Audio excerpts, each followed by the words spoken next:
So therefore, the Vanta factor I value, so it is a ratio, the ratio of normal molar mass, calculated molar mass to that of abnormal molar mass. Next one, we have one more definition. So Vanta factor I equals to number of particles after dissociation or association by number of particles before dissociation or association. Sorry, यहाँ पर मैंने एक mistake किया था, तुम सभी correction करो।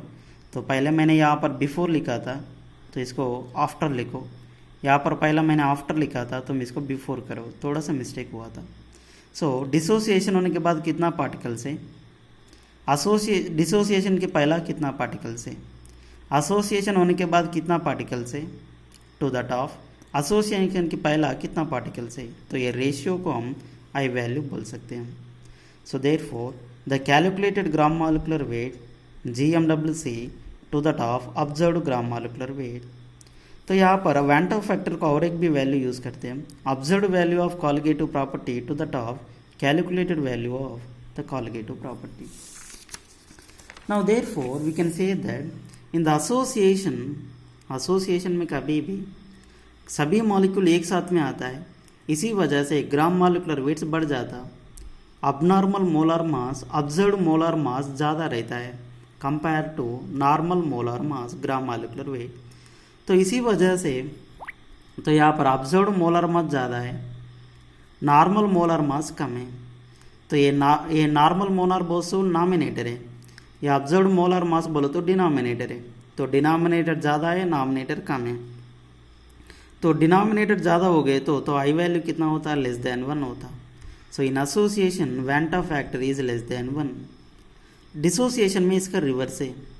तो डिसोसिएशन में कभी भी ग्राम मॉलिक्यूलर वेट्स कम होता, अबनॉर्मल मोलर मास कम रहता है, ऑब्जर्व्ड ग्राम मॉलिक्यूलर वेट कम रहता compare to normal gram molecular weight. तो एसोसिएशन में ग्राम मॉलिक्यूलर वेट इंक्रीज होता है। इसका मीनिंग क्या है, डिसोसिएशन में ग्राम मॉलिक्यूलर वेट्स क्या होता है, डिक्रीज होता।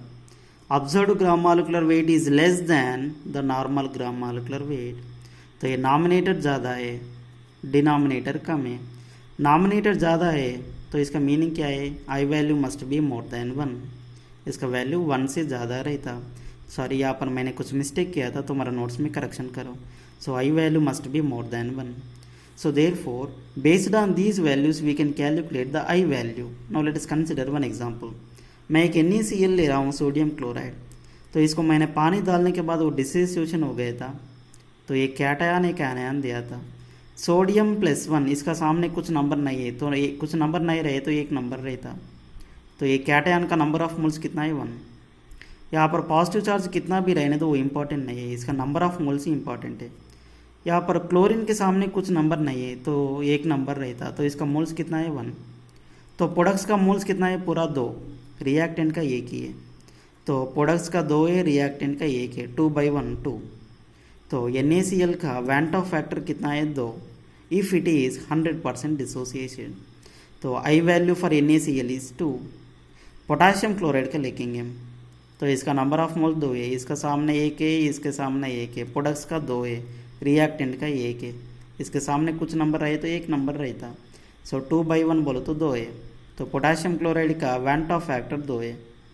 सो पोटाशियम सल्फेट का लिया था मैंने, तो यहाँ पर पोटाशियम प्लस, इसके सामने 2 नंबर है तो नंबर ऑफ मोल 2 है, इसके सामने कुछ नंबर नहीं रहे तो एक नंबर रहता। यहाँ पर आयन कितना भी रहने दो, -2 रहने दो, -3 -4 कितना भी रहने दो, वो इम्पॉर्टेंट नहीं है, number of moles he important है। तो ये एक नंबर ऑफ मोल है, 2 + 1 3, 3/1 3। सो Vanta factor is 3।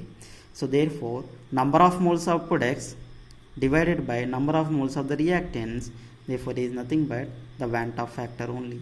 So therefore based on these Vanta factors we can calculate the abnormal molar masses and the normal molar masses.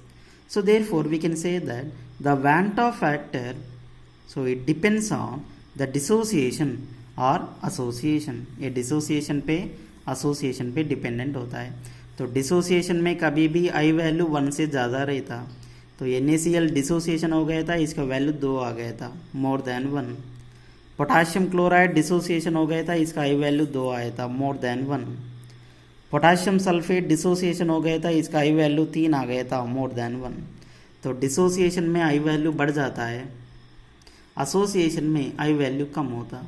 क्यों बोले तो एसोसिएशन में observed gram molecular wait, abnormal ग्राम molecular wait, abnormal molar मास, ये सभी एक ही meaning है।